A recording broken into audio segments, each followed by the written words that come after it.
আমরা ভোকাবুলারি শেখার ক্ষেত্রে একটা ভুল পদ্ধতি ফলো করে থাকি। আমিও আর্লি স্টেজে এই ভুলটা করেছিলাম। সেটা হলো আমি অনেক ভোকাবুলারি মুখস্থ করেছিলাম। যে অনেক ওয়ার্ড গুলো randomly পড়ে বাংলাতে ট্রান্সলেট করে অনেক মুখস্থ করেছিলাম। সাময়িক সময় অনেক পারতাম বা অনেক এই জিনিসটা মানে মনে থাকতো। মনে করতাম যে এটাই সঠিক পদ্ধতি। কিন্তু লং টার্ম এ যখন আমি পরবর্তীতে রিকল করতে যাই ভোকাবুলারি গুলো, ওগুলো আর মনে থাকে না। এর মূল কারণ আমার সিস্টেমটা ভুল ছিল। যে পদ্ধতি আমি ফলো করেছি এই পদ্ধতিটা ভুল। আমরা যে ট্রান্সলেশন করে শুধু অনেকগুলো ভোকাবুলারি randomly একটা বই থেকে নিয়ে সেগুলো মুখস্থ করি। আমরা মনে করি যে আমি এখন তো অনেক ভোকাবুলারি অল্প সময়ে মুখস্থ করতে পারছি।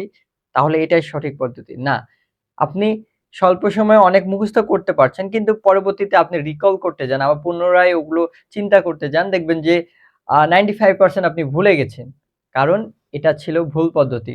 তাহলে সঠিক পদ্ধতিগুলো কি আজকে সেগুলো শেয়ার করব। কয়েকটা পদ্ধতি আছে, আমি কয়েকটা পদ্ধতি শেয়ার করব। প্রথমত আপনাকে ভোকাবুলারি শিখতে হবে কনটেক্সট বেস।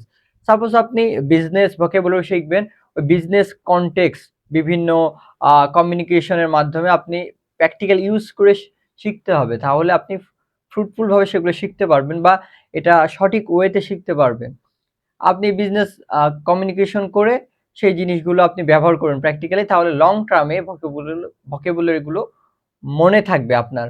তারপরে আমরা আরেকটা জিনিস আ বলে থাকি যে শুধু বাংলাতে ট্রান্সলেশন করে ভোকাবুলারি পড়তে হবে। না, বাংলাতে ট্রান্সলেশন আপনি করতে পারেন যারা একদম মানে বেসিক লেভেল, যাদের ভোকাবুলারি লেভেল 0, তারা বাংলাতে ট্রান্সলেশন করে আপনি ভোকাবুলারি শিখতে পারেন। তবুও তাদেরকে কি করতে হবে, সেগুলো সেন্টেন্সের মাধ্যমে শিখতে হবে। বাংলাতে ট্রান্সলেট করবেন, তারপরে আবার সেন্টেন্স মেক করে শিখতে হবে। তাহলে সেটা কাজে দিবে। শুধু ওই যে আগে যেভাবে আমরা শিখতাম, শুধু ভোকাবুলারি র্যান্ডম নিয়ে মুখস্থ করতাম, এটা করলে হবে না। দ্বিতীয়ত আরেকটা পদ্ধতি খুবই ইফেক্টিভ, সেটা হলো ইংলিশ টু ইংলিশ ট্রান্সলেশন করে আমরা ভোকাবুলারি শিখব। নিজের ভাষায় যখন ট্রান্সলেট করতে যাব আমরা বাংলাতে, তখন আমাদের চিন্তা একটা ভাষা থেকে আরেকটা ভাষায় সুইচ করে। এতে আমাদের শেখার প্রসেসটা একটা লং প্রসেস হয়ে থাকে এবং ফ্রুটফুল হয়ে থাকে না। আমরা মনে করি যে ইংলিশ টু ইংলিশ আমরা পারবো। হ্যাঁ, পারবো। কারণ আমরা যারা ইউনিভার্সিটি লেভেলে আছি বা কলেজ লেভেলে আছি, তারা স্কুল লেভেলে আমাদের যথেষ্ট ভোকাবুলারি, ইনাফ ভোকাবুলারি আমরা শিখে এসেছি। আমাদের মোটামুটি বেসিক লেভেলের ভোকাবুলারি জানা আছে।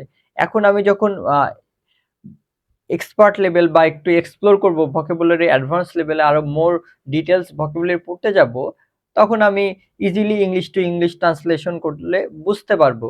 আমরা ইংলিশ টু ইংলিশ যে ডিকশনারি গুলো আছে, দেখবেন যে সহজ ভাষাতে মিনিং করা আছে। কিন্তু আমাদের মাইন্ডসেট করা থাকে কি, আমরা বাংলা টু ইংরেজি, ইংলিশ টু বাংলা ট্রান্সলেট করে অভ্যস্ত, মাইন্ডসেটটা ওইভাবে গড়ে তুলি। এর জন্য মনে করি যে এই জিনিসটা কঠিন। আপনি যদি যদি আপনার ব্রেনকে এভাবে ট্রেন করেন যে ইংলিশ টু ইংলিশ ডিকশনারি মাধ্যমে শিখবো, দেখবেন ইজিলি আপনি প্র্যাকটিস করলে পারবেন। সো এটা মাইন্ডকে আপনাকে বুঝাতে হবে। তাহলে আপনি সহজে মানে বুঝতে পারবেন বা ইংরেজি ভোকাবুলারি শিখতে পারবেন। আর ইংলিশ টু ইংলিশ যখন শিখবেন, তখন আপনার চিন্তাটা ইংলিশে হবে। সো আমরা ভাষার বলার ক্ষেত্রে আমরা যখন ইংরেজিতে চিন্তা করতে পারবো, তখন ভাষাটা আমাদের মানে শেখা ফ্রুটফুল হবে, ফ্লুয়েন্সি বাড়বে আমার। তারপরে মিনিংফুল কমিউনিকেশন করতে পারবো। কারণ অনেক সময় কিছু ওয়ার্ড আছে কনটেক্সট এর সাথে বাংলা মিলে না। ইংলিশ কনটেক্সট এর সাথে মেলে। মানে কারণ আমাদের ভাষা কালচারাল বিষয়ের সাথে মানে সংযুক্ত। সো অনেক কিছু বিষয় আমার একদম বাংলার সাথে ইংরেজি ওয়ার্ডের মিলবে না।